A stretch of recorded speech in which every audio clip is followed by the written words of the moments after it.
देवरानी जेठानी ने किया पुश्तैनी घर का बंटवारा। जब सगे भाइयों के बीच नफरत की आग सुलग रही थी, तब उसी आग में घी डालने का काम कर रही थीं घर की दो बहुएं। आरती और निधि ने बंद कमरे में एक ऐसा कड़ा कदम उठाने का फैसला कर लिया था जिसने पूरे रामपुर गांव को हिलाकर रख दिया। लेकिन क्या यह फैसला घर को बिखरने से बचाने के लिए था या फिर परिवार को हमेशा हमेशा के लिए दो टुकड़ों में तोड़ देने के लिए?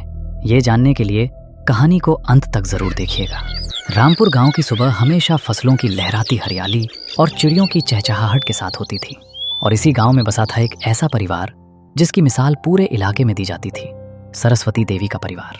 बड़ा बेटा मोहन सीधा, गंभीर और पूरे घर को एक सूत्र में पिरोकर रखने वाला, और छोटा बेटा करण उत्साही, भावुक और अपने बड़े भाई के एक इशारे पर अपनी जान तक छिड़कने वाला। दोनों भाइयों का प्यार ऐसा था जैसे दो दियों की एक ही बाती हो। खेत का काम हो या गांव का कोई मामला, मोहन और करण की जुगलबंदी हर मुश्किल को चुटकियों में आसान कर देती थी। भैया, आज तो उत्तर वाले खेत की जुताई मैं अकेले ही निपटा दूंगा, आप आराम से मंडी का हिसाब देख लेना। अरे पागल, अकेले कैसे निपटा देगा? 2 बीघा खेत है, और वैसे भी जब से होश संभाला है हमने कोई काम अलग अलग किया है क्या? देख लिया दीदी, इन दोनों भाइयों का प्यार। बात धूप की नहीं है निधि, बात यह है कि जब तक बड़ा भाई और छोटे भाई साथ में खड़े ना हो ना, तब तक मोहन जी को काम में तसल्ली ही नहीं मिलती। सही कह रही हैं भाभी, भैया का हाथ मेरे सिर पर ना हो तो मुझसे तो खेत में एक हल भी नहीं हिलता। मेरी ताकत तो यही है। राम लक्ष्मण जैसी जोड़ी है मेरे बच्चों की। 2 दिए जरूर हैं, लेकिन दोनों के अंदर एक ही बाती जलती है। हे भगवान, बस मेरे इस हंसते खेलते घर को किसी पापी की नजर न लगने देना। लेकिन हर मुस्कुराती सुबह के पीछे एक ढलती शाम का अंधेरा भी छिपा होता है। रामपुर गांव में एक ऐसा इंसान भी था जिसकी आंखें इस खुशहाल परिवार पर कांटे की तरह चुभती थीं, और वो था दुर्जन सिंह। दुर्जन सिंह गांव का रसूखदार, चालाक और जमीनों की हेराफेरी करने वाला एक कुटिल इंसान। उसका काम बस इतना ही था, दूसरों की लाचारी का फायदा उठाना, सीधे सादे किसानों को कर्ज के जाल में फंसाना और उनके हंसते खेलते घरों में फूट डालकर उनकी जमीनों पर कब्जा जमाना। मंगू, तो सिर्फ गेहूं की बालियां देख रहा है, पर मेरी नजर उस लहलाती जमीन पर है। 50 बीघा का वो उपजाऊ टुकड़ा गांव की सबसे कीमती जमीन है वो। बात तो सही है मालिक, पर उस जमीन पर नजर डालना तो लोहे के चने चबाने जैसा है। मोहन और करण दोनों भाई राम लक्ष्मण की तरह एक दूसरे की ढाल बने खड़े रहते हैं। उस घर में फूट डालना नामुमकिन है मालिक। दुनिया में कोई चीज नामुमकिन नहीं होती मंगू, बस सही नस पर हाथ दबाना आना चाहिए। तू जानता है, बहते पानी को कोई नहीं रोक सकता, पर अगर उसमें एक बूंद जहर मिला दिया जाए तो वो पीने लायक नहीं रहता। वो जानता था कि जब तक मोहन और करण एक साथ हैं, तब तक सरस्वती देवी के परिवार या उनकी उपजाऊ जमीन पर हाथ डालना नामुमकिन है। इसलिए उसने एक घिनौनी साजिश रचनी शुरू कर दी। एक शाम जब करण खेत में अकेला सिंचाई कर रहा था, तो दुर्जन सिंह अपनी चिकनी चुपड़ी बातें लेकर उसके पास पहुंचा। अरे अरे करण बेटा, दोपहर की चिलचिलाती धूप में भी तुझे ही देखा था, और अब ढलती शाम में भी तू ही पसीना बहा रहा है। अरे काका आप, हाँ बस थोड़ा सा पानी देना बाकी है। फसल अच्छी चाहिए तो मेहनत तो करनी ही पड़ेगी ना। करण बेटा, आंखें खोलो, दिन रात पसीना तू बहाए, मिट्टी में हाथ तू साने, और घर की चाबी, सारा पैसा, सारे फैसले सिर्फ मोहन के हाथ में। तू खुद सोच, क्या तू उस घर का छोटा बेटा है और मोहन का सगा भाई, या सिर्फ उसका एक बेगार मजदूर? काका, ये आप क्या कह रहे हैं? भैया तो मुझसे बहुत प्यार करते हैं। प्यार? प्यार बराबरी वालों में होता है करण, मालिक और मजदूर में नहीं।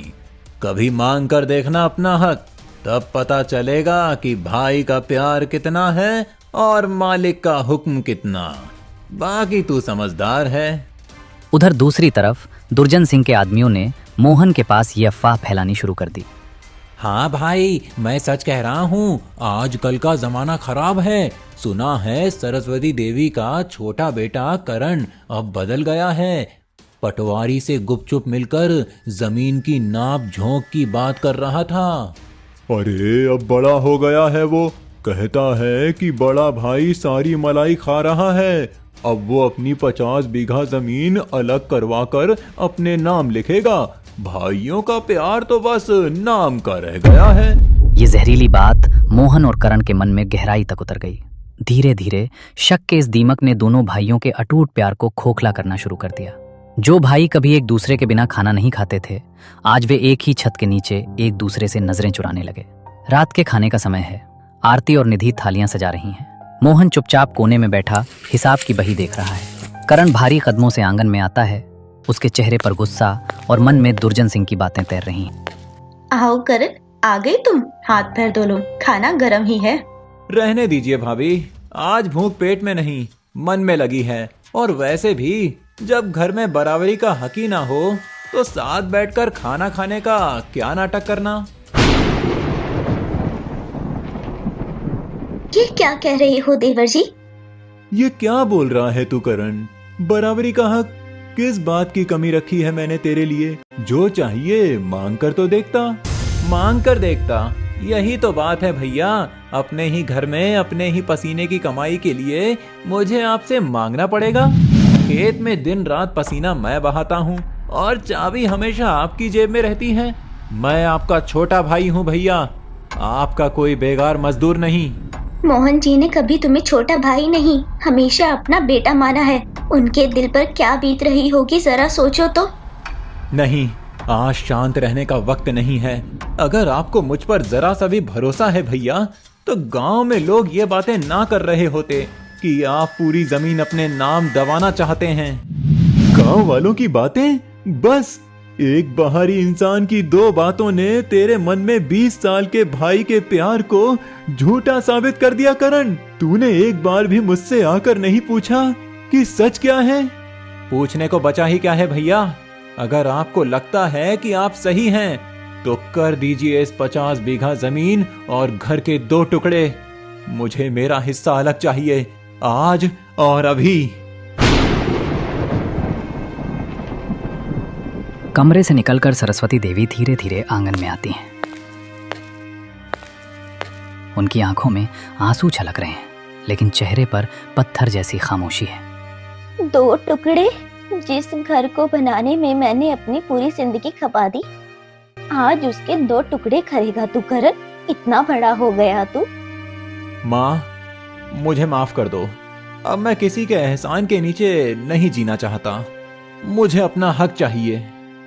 ठीक है, अगर मेरी मौजूदगी ही तुझे बोझ लगती है तो तुझे तेरा हक जरूर मिलेगा। कल ही पटवारी आएगा और जमीन 2 हिस्सों में बांट दी जाएगी। मोहन मुड़कर अंधेरे कमरे की तरफ चला जाता है। करण भी गुस्से में बाहर निकल जाता है। आरती और निधि एक दूसरे की तरफ देखती हैं। दोनों की आंखों में इस टूटते घर का दर्द और एक गुप्त इरादा दिखाई देता है। अगली सुबह आरती और निधि छिपते छिपते खेत के रास्ते चुपचाप चल रही हैं। उन्हें शक हो गया है कि दोनों भाइयों के अचानक बदले व्यवहार के पीछे किसी बाहरी का हाथ है। दीदी, हम यहाँ छुपकर क्यों आए हैं? अगर किसी ने देख लिया तो गांव वाले क्या कहेंगे? घर में पहले ही इतनी अशांति है। चुप कर निधि, तूने ध्यान नहीं दिया? पिछले 4 दिनों से जब भी करण खेत से लौटते हैं तो उनके मुंह से हक और मजदूरी जैसे शब्द निकलते हैं, जो उनके अपने शब्द नहीं है। कोई है जो उनके कानों में ये जहर उगल रहा है। पर कौन दीदी? भैया और करण जी की दुश्मनी से किसको फायदा होगा? यही देखने तो हम आए हैं निधि। वो देख, सामने कुएं के पास कौन खड़ा है? झाड़ियों के पीछे छुपकर दोनों देखती हैं। वहां दुर्जन सिंह का मुंशी मंगू और गांव का रामू चुपके से पैसे का लेन देन कर रहे हैं। मंगू भाई, काम एकदम पक्का हो गया है। मैंने गांव के चबूतरे पर मोहन के कान में ऐसी अफवाह डाली है कि करण पटवारी से मिलकर जमीन अपने नाम करवा रहा है। मोहन का चेहरा तो पीला पड़ गया था। शाबाश रामू, मालिक दुर्जन सिंह जी भी बहुत खुश हैं। उधर मालिक ने खुद करण के दिमाग में ये बात भर दी है कि मोहन उसे अपना मजदूर समझता है। अब देखना, दोनों भाई एक दूसरे का खून बहाने पर उतारू हो जाएंगे। पर मंगू भाई, अगर दोनों भाई का झगड़ा शांत हो गया तो? शांत कैसे होगा बेवकूफ? कल जब दोनों आपस में लड़ेंगे तो मालिक खुद पंचायत बुलाकर जमीन नीलाम करवाने का दबाव बनाएंगे। जब तक ये 50 बीघा जमीन मालिक के नाम नहीं होती, तब तक ये आग बुझने नहीं देनी है। झाड़ियों के पीछे खड़ी निधि का पैर कांपने लगता है। उसकी आंखों में गुस्से और दुख के आंसू आ जाते हैं। आरती कड़े हाथों से निधि का मुंह दबा देती है ताकि उसकी चीख न निकले। दीदी, यह दुर्जन सिंह इतना नीच इंसान है। उसने हमारे हंसते खेलते घर की खुशियों का सौदा पैसों में कर दिया। चलिए अभी जाकर भैया और करण को ये सारी बातें बताते हैं। नहीं निधि, रुक जा। अभी सीधे जाकर बोलेंगे तो कोई हमारी बात पर यकीन भी नहीं करेगा। क्यों दीदी, हम कौन सा झूठ बोलेंगे, सच ही तो बताएंगे। सच यह है निधि, दोनों भाइयों के दिमाग में इस वक्त अहंकार और शक का पर्दा पड़ा हुआ है। अगर हम सीधे जाकर दुर्जन सिंह का नाम लेंगे तो वो सोचेंगे कि हम एक दूसरे के पति को बचाने की झूठी कहानी कर रहे हैं, और दुर्जन सिंह तो बहुत चालाक है, वो मुकर जाएगा। तो फिर हम क्या करेंगे दीदी? कुछ और ही सोचना पड़ेगा निधि। सांप को बिल से बाहर निकालने के लिए कभी कभी दूध नहीं, आग लगानी पड़ती है। दुर्जन सिंह चाहता है कि दोनों भाई जमीन के टुकड़े करें ताकि वो उसे बाद में हड़प सके। हम ऐसा दाव खेलेंगे निधि कि वो खुद अपने मुंह से सच कबूल करेगा। आरती निधि का हाथ पकड़कर घर की तरफ मुड़ती है। अब उनके चेहरे पर लाचारी नहीं, बल्कि अपने परिवार और सुहाग को बचाने की एक मजबूत जिद दिखती है। रात का समय था। दोनों बहू अंदर कमरे में बैठी विचार कर रही थीं। तभी आरती कुछ दस्तावेज निधि को दिखती है। ये तो जमीन और हवेली के बेदखली के कागजात हैं दीदी। आप क्या करने जा रही हैं? हम कल पटवारी के सामने यह साबित कर देंगे कि यह जमीन और हवेली मोहन या करण की नहीं है, बल्कि हमारे नाम है, और हम दोनों मिलकर इस पूरे घर को नीलाम करने की घोषणा करने वाले हैं। क्या? घर बेचने की घोषणा? अगर दीदी हम ऐसा करेंगे तो पूरे गांव में थू थू होगी, और ये दोनों भाई हमें धोखेबाज समझेंगे और हमसे नफरत तक करेंगे। नफरत सह लेंगे निधि, पूरे गांव के ताने भी सह लेंगे, लेकिन इस घर की नींव को बिखरने नहीं देंगे। दुर्जन सिंह जब इस जायदाद को अपने हाथ से निकलता देखेगा, तब वह अपनी असली चाल चलेगा, और वही उसकी सबसे बड़ी हार होगी। अच्छा, मैं आपके साथ हूँ दीदी। मैं अपने पति और जेठ जी के रिश्ते को टूटने नहीं दूंगी। निधि कलम उठाती है और बिना झिझके उस कागज पर अपने दस्तखत कर देती है। दोनों बहुएं दिए को बुझा देती हैं। अंधेरे में सिर्फ उनकी अटूट जिद की रोशनी बची रह जाती है। सुबह का वक्त है। आंगन में एक मेज पर पटवारी सरकारी बही, खाते और जमीन के कागज लेकर बैठा है। मोहन एक कोने में पत्थर की मूर्ति की तरह चुपचाप खड़ा है और करण गुस्से में कागजों की तरफ देख रहा है। सरस्वती देवी चुपचाप एक मटके के पास बैठी हैं। तो मोहनलाल जी और करण सिंह जी, 50 बीघा जमीन और इस हवेली का आधा आधा बंटवारा तय है। दोनों भाइयों को अपने दस्तखत इन कागजों पर करने होंगे ताकि आज से कानूनी तौर पर घर और जमीन अलग हो जाएं। लाओ पटवारी जी, दिखाओ कहाँ साइन करना है। अब और इंतजार नहीं होता। रुक जा करण, इतनी जल्दी क्या है? तो थोड़ा सुकून से बिखरने दे इस परिवार को। तभी घर के अंदर से आरती और निधि बाहर आती हैं।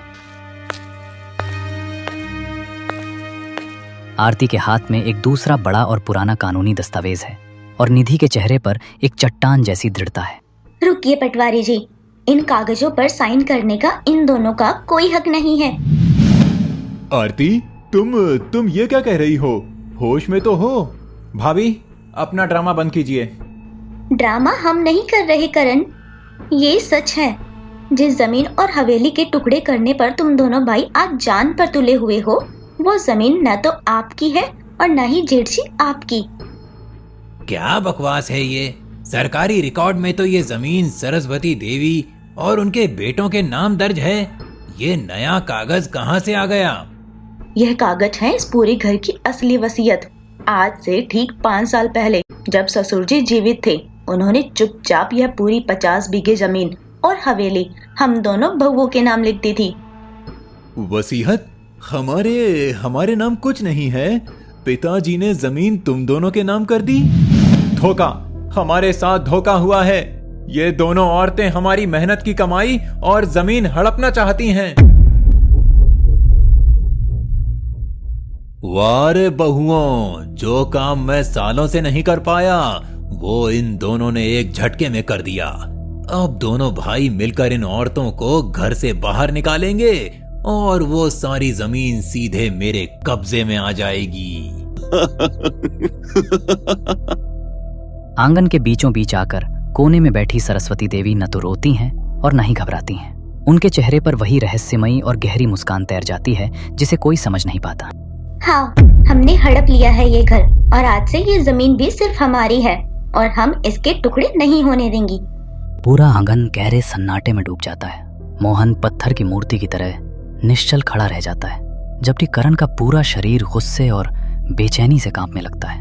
वहां मौजूद किसी भी इंसान को समझ नहीं आता कि अब आगे क्या होने वाला है। ऐसा लग रहा था मानो इस परिवार की किस्मत अगले ही पल कोई नया मोड़ लेने वाली हो। हवेली से बाहर निकलते ही करण बदहवास हालत में सीधे दुर्जन सिंह की बैठक की तरफ दौड़ पड़ता है। उसके मन में बस एक ही उम्मीद बची थी कि शायद दुर्जन सिंह अपने रसूख, कानून या पैसों के दम पर उसकी मदद कर सके। लेकिन उसे जरा भी अंदाजा नहीं था कि वो जिस इंसान पर भरोसा करने जा रहा है वही उसकी बर्बादी की सबसे बड़ी वजह है। काका, अनर्थ हो गया काका। उन दोनों औरतों ने धोखा देकर पूरी 50 बीघा जमीन और हवेली अपने नाम करवा ली, हमें बेघर कर दिया। आप तो गांव के रसूखोर हैं, कुछ कीजिए काका। मुझे किसी कीमत पर अपना हिस्सा वापस चाहिए। अरे अरे करण बेटा, इतनी हवा क्यों उखड़ रही है तेरी? अब काका क्या करेगा इसमें? जब बाप ही बहुओं के नाम वसीयत कर गया तो कानून भी कुछ नहीं कर सकता। काका, ये आप क्या कह रहे हैं? कल तक तो आप कह रहे थे कि आप मेरे साथ खड़े हैं। अरे बेवकूफ, मैं तेरे बाप का नौकर हूं क्या जो तेरे लिए अदालत के चक्कर काटूं?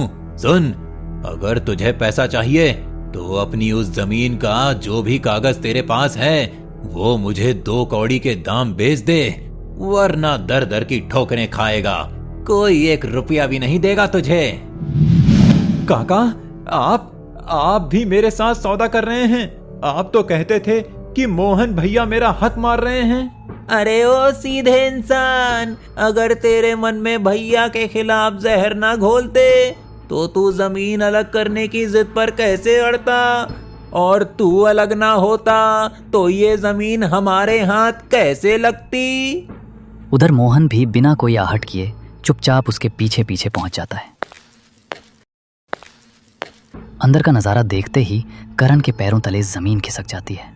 उसकी सांसें जैसे थम जाती हैं और उसे ऐसा महसूस होता है मानो किसी ने उसकी छाती पर एक भारी पत्थर रख दिया हो। उसी पल उसे अपनी सबसे बड़ी भूल का एहसास होता है। जिस सगे भाई ने हर मुश्किल में उसका साथ दिया, उसी पर शक करके उसने एक आस्तीन के सांप पर भरोसा कर लिया था। हे भगवान, ये मैंने क्या कर दिया? मैंने अपने सगे भाई पर शक किया, जिसने अपनी पूरी जवानी मेरी खुशियों में लगा दी। तभी पीछे से एक कड़क, भारी और गूंजती हुई आवाज पूरे कमरे में फैल जाती है। मोहन दरवाजे पर खड़ा था। खबरदार दुर्जन सिंह, अगर मेरे छोटे भाई पर हाथ भी लगाया तो। भैया, मैंने आपके साथ इतना बड़ा पाप किया और आप फिर भी यहाँ आ गए। तू गलत हो सकता है करण, पर तू मेरा भाई है। जब तू पैदा हुआ था ना, तो पिताजी ने तेरा हाथ मेरे हाथ में देकर कहा था कि ये तेरी जिम्मेदारी है। बाहरी लोग तेरे कान भर सकते हैं, पर तेरी रगों में दौड़ता खून तो वही है जो मेरी रगों में है। भैया, मुझे माफ कर दो भैया, मैं अंधा हो गया था, मुझे अपनी जमीन नहीं चाहिए। बरसों के विश्वास, दर्द और पछतावे से भरा वो आलिंगन देखकर करण फूट फूट कर रो पड़ता है। 2 सगे भाइयों का ये भावुक मिलन देखकर दुर्जन सिंह का चेहरा फीका पड़ जाता है। उसका मुंह खुला का खुला रह जाता है, क्योंकि उसकी महीनों की रची हुई साजिश एक ही पल में बिखर चुकी थी। कुछ देर बाद मोहन और करण घर के आंगन में लौटते हैं। आंगन में मां सरस्वती देवी, आरती और निधि पूरी शांति के साथ खड़ी हैं। करण सीधे आरती और निधि के सामने जाकर सिर झुका लेता है। भाभी, मुझे माफ कर दीजिए। मैंने आप दोनों को क्या क्या नहीं कहा, पर आज जब बाहर वालों ने अपनी औकात दिखाई तब मुझे समझ आया कि अपनों का मोल क्या होता है। आप ये जमीन रखें या किसी को बेच दें, मुझे एक पाई नहीं चाहिए। मुझे बस मेरे भाई का साथ लौटा दीजिए। आरती, निधि, अगर तुम्हें लगता है कि घर के बंटवारे से बेहतर इसे बेचना है तो तुम सही हो, पर मेरे भाई को दोषी मत समझो। कसूरवार मैं था जो इसके दिल की बात समय पर नहीं समझ पाया। उसके चेहरे पर पछतावा साफ दिखाई दे रहा था और उसकी आंखों में शर्म के आंसू भर आए थे। तभी पीछे से सरस्वती देवी की भारी, गंभीर और अनुभव से भरी आवाज पूरे आंगन में गूंज उठती है। अरे बेवकूफो, कौन बेच रहा है इस घर को? जिस घर की नींव में इस परिवार वालों का पसीना लगा हो, उसे कोई भी घर की बहू बेच सकती है क्या भला? माँ, आप ये क्या कह रही हैं? मोहन जी, यह कोई वसीयत का कागज नहीं था। ये तो सिर्फ एक सादा स्टैम्प पेपर था, जिस पर हमने सिर्फ दुर्जन सिंह को बेनकाब करने के लिए इस्तेमाल किया था, और तुम दोनों भाइयों का अहंकार तोड़ने के लिए भी। अगर हम कल सुबह पटवारी के सामने ये नाटक न करती ना, तो दुर्जन सिंह की असली साजिश कभी बाहर ही नहीं आती। सरस्वती देवी की बातें सुनकर मोहन और करण दोनों सन्न रह जाते हैं। उनकी आंखों से आंसू बहने लगते हैं। उन्हें पहली बार एहसास होता है कि इन दोनों बहुओं ने पूरे गांव के ताने, अपमान और गलतफहमियां सहकर भी अपने परिवार को टूटने नहीं दिया। उन्होंने अपने रिश्तों से पहले परिवार की एकता को चुना था। भाभी, आप दोनों इस घर की लक्ष्मी नहीं, इस घर की ढाल हैं। अगर आज आप ये कड़ा कदम ना उठाती तो ये घर सच में बिखर जाता। सच कहा था आपने माँ, दो दिए भले ही अलग दिखें, लेकिन जब तक उनके अंदर एक ही बाती जलती है तब तक कोई भी अंधेरा उन्हें बुझा नहीं सकता। पूरे आंगन में वर्षों बाद फिर से अपनापन लौट आता है। पास में रखे तुलसी के पौधे के सामने जलता हुआ छोटा सा दिया मानो इस टूटते परिवार में फिर से विश्वास, प्रेम और एकता की नई रोशनी जगा देता है।